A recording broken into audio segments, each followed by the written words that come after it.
Pabayaan nyo na po, sige na po. Para pabayaan nyo kami mas trabaho po na. Yan, pasensya na. Oo nga, hindi na po namin pinag-interesan kasi nilagay po rito sa bangketa. Tingnan nyo po. Pasensya na po. Kagawad, pasensya na, kagawad na to. Trabaho lang natin to, ha?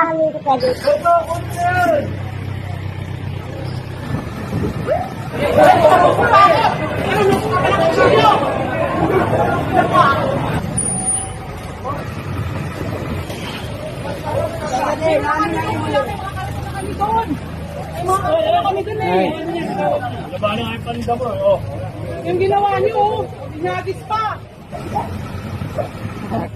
Matanda na po. Oh,